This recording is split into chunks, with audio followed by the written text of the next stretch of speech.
Hola, bienvenido a todos una vez más a este webinar del curso de dieta cetogénica en el deporte y la composición corporal. Bueno, he decidido hacer una píldora cortita mostrando algunos de los estudios que se han publicado, vamos, recientemente, estoy hablando de semanas, para seguir y haciendo una actualización de todo aquello que vimos en todo el curso, ¿ok? Sabéis que en la ciencia, bueno, pues se publican miles de estudios cada día y, bueno, a mí siempre me gusta estar totalmente actualizado, incluso a veces la noche antes de una ponencia, si se ha publicado algo, pues lo añado y bueno, ahora lo que he hecho, como durante todo el transcurso del curso han pasado varias semanas, pues se ha publicado algunos estudios o algunas revisiones que me parecen interesantes y bueno, es lo que vamos a comentar hoy. ¿Ok? Comenzamos con el primero, se publicó recientemente esta revisión, ¿ok? Sobre la dieta cetogénica y bueno, habla un poco del rendimiento en atletas de élite, ¿ok? Yo lo que os pongo ahí en amarillo básicamente es un pequeño resumen ¿no? Las conclusiones a las que nos lleva esta revisión. Para los que no lo sepan, una revisión no es un estudio científico. Una revisión es, pues precisamente eso, una recopilación de lo que ha publicado en la literatura científica, en los que se revisan diferentes estudios y se llega a unas conclusiones, ¿no?, comunes en función a lo que he publicado. ¿Ok? No es metaanálisis, pero sí es una revisión literaria, ¿no? Esto es una revisión narrativa, en este caso. Bueno, pues estas palabras son tal cual, transcritas de la propia revisión, y nos dice que a pesar de los convincentes mecanismos bioquímicos y fisiológicos de las dietas low carb, high fat, es decir, baja en carbo, alta en grasa, y low carb, ketogenic diet, o sea, dieta baja en carbohidratos cetogénica, eh, que han demostrado un beneficio mínimo para el rendimiento de los atletas, tanto en deporte de resistencia como de fuerza, ¿vale? Entonces, lo que nos quiere decir es que, y esto lo comenté durante el curso, que a veces cuando se plantean hipótesis a nivel fisiológica, a nivel de bioquímica, que incluso pueden ser reales, pues eso no se tiene por qué traducir luego en un efecto real en la práctica. Yo siempre hablo sobre todo, bueno, sabéis que estudio mucho el tema de la síntesis proteica muscular y demás.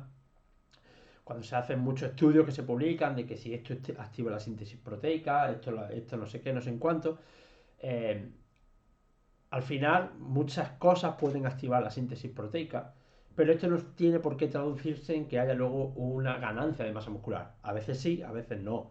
Que algo active, por ejemplo, vías de señalización anabólica, no tiene por qué traducirse luego en una ganancia de masa muscular, y con esto pasa un poco igual. Es decir, una de las cosas que sabemos que ocurre con una dieta cetogénica es que se produce un ahorro del glucógeno, o sea, del consumo de glucógeno a expensas de las grasas. Como sabéis, los depósitos de glucógeno están limitados y agotarlos pues nos llevaría a la fatiga, y sabemos que grasa, pues tenemos bastante más energía almacenada en forma de grasa. Entonces, a priori, la hipótesis nos dice que una dieta cetogénica pues tendría que mejorar el rendimiento, al menos en deportes de resistencia moderada, ¿no? Pero vemos varias, o sea, lo que nos muestra la literatura es que no tiene por qué ser así, ¿vale? No porque se ocurra esto tiene por qué mejorar el rendimiento. De hecho, hay otros factores involucrados. Hay estudios en los que se muestran que sujetos que oxidan más grasa durante una prueba, una media maratón, una maratón, pues luego no ganan. Porque si esto fuese una correlación directa, pues estos sujetos deberían de ganar. Entonces normalmente quedan en pues, la mitad o incluso en puestos atrasados a veces. ¿Vale? Bien. Eh, Esta otra revisión también me parece bastante interesante y podemos sacar varias conclusiones de ella.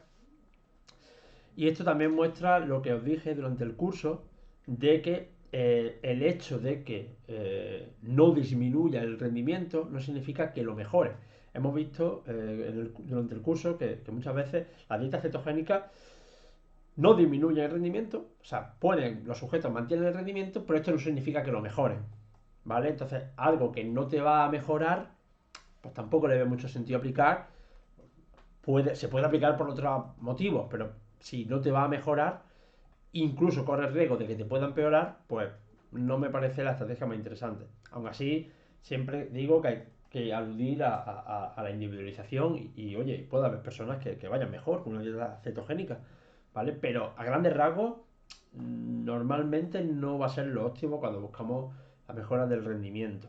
Sobre todo en deportes de alta intensidad, deportes de fuerza, deportes de moderada intensidad y demás, ahí sí que hay más dudas, ¿vale? Pero aún así, y esto es mi opinión, la mayoría, no voy a decir todo, porque yo creo que hay sujetos que sí se van a beneficiar, pero la mayoría de sujetos no se van a beneficiar en mayor medida que una dieta alta en carbohidratos en cuanto a rendimiento pues, en comparación con una dieta cetogénica, ¿vale?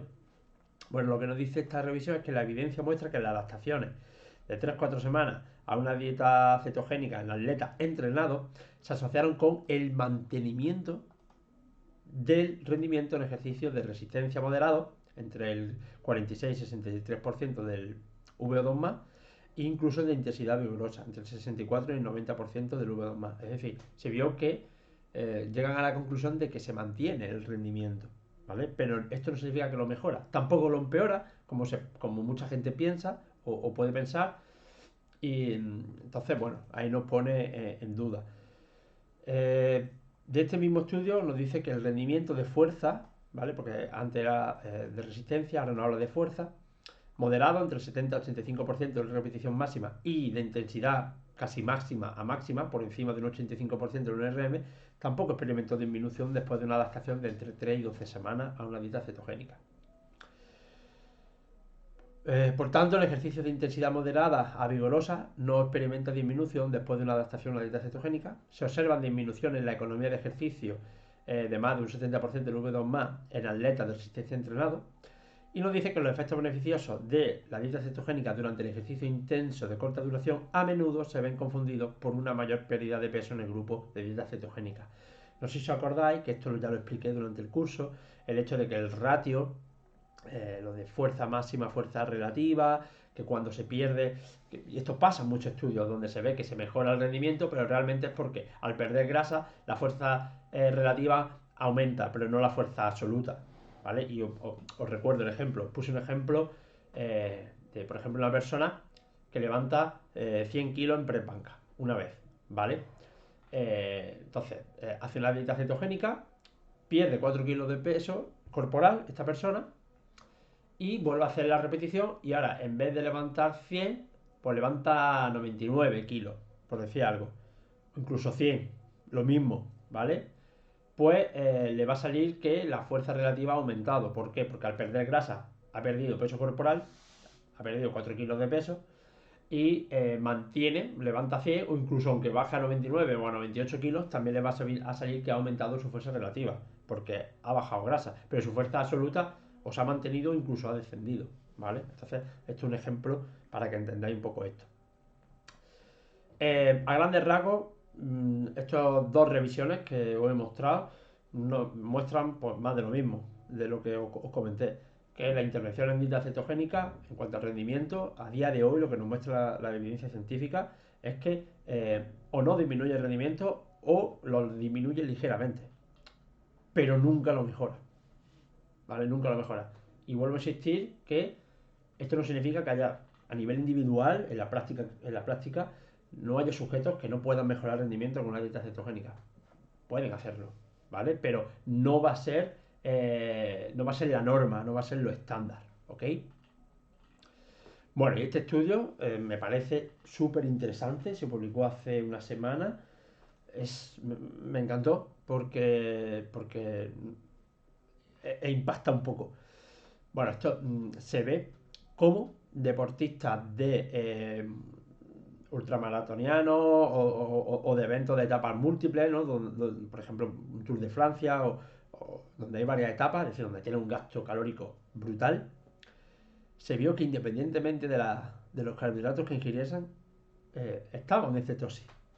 De hecho, ingesta de carbohidratos de 300 gramos más menos 106 al día, es decir, entre 200 y pico y 400 gramos de hidrato de carbono, unos 4,3 gramos por kilo de peso, no fueron suficientes para evitar la cetosis. ¿Vale? De hecho, se midió el beta-hidroxibutirato. Incluso la cetosis no disminuyó cuando la ingesta de carbohidratos eran de alrededor de 9 gramos kilo. Es decir, había sujetos que consumían hasta 600 gramos de hidratos de carbono, pero debido al gran gasto calórico que tenían, estaban durante gran parte de la prueba en cetosis. Es decir, esto nos muestra pues, varias cosas, ¿vale? Uno, que no podemos segregar los diferentes sustratos energéticos, donde el cuerpo funciona todo a la vez, y nos muestra una vez más de que mm, incluso consumiendo grandes cantidades de hidratos de carbono, estamos teniendo o sea, estamos induciendo gran parte de cetosis, lo cual nos dice que el ejercicio en sí, por cual es el que nos va a procurar que se produzcan todas estas adaptaciones, se produzca flexibilidad metabólica, se produzca, digamos, tolerancia a la oxidación del cuerpo cetónico, incluso independientemente de cómo manejemos la dieta, ¿no? Porque siempre nos centramos en la nutrición, en periodización, trail low, complete high, cuando el propio entrenamiento per se ya genera todo esto, ¿vale? Estoy hablando de que incluso atletas que consumían 9 gramos de hidrato de carbono por kilo, que es mucho, tenían una elevación de cuerpos cetónicos, de beta-hidroxibutirato, que en cantidades vamos, en estado de cetosis. ¿Okay? Entonces me parece muy, muy, muy interesante este estudio que se publicó, ¿no? Y bueno, he seleccionado estos tres. Hay alguna revisión más, pero tampoco decía mucho, porque era a nivel más de fisiología. Hay una revisión que se ha publicado en el que nos cuenta un poco cómo se produce la cetoadaptación a nivel fisiológico, pero bueno, no, tampoco dice nada nuevo. Y así que bueno, he montado o he puesto aquello que he considerado interesante. Las primeras revisiones que he mostrado pues no hacen más que afirmar y afianzar todo eso que hemos comentado durante el curso. Y este estudio que me parece brutal, que es bastante impactante y novedoso, bueno, que os lo dejo ahí también. Pues, ahí lo tenéis por si le queréis echar un vistazo, porque me parece muy, muy, muy interesante, ¿vale? Así que nada, muchísimas gracias por estar ahí, por haber formado parte de este curso y bueno, espero que os haya gustado. Muchísimas gracias.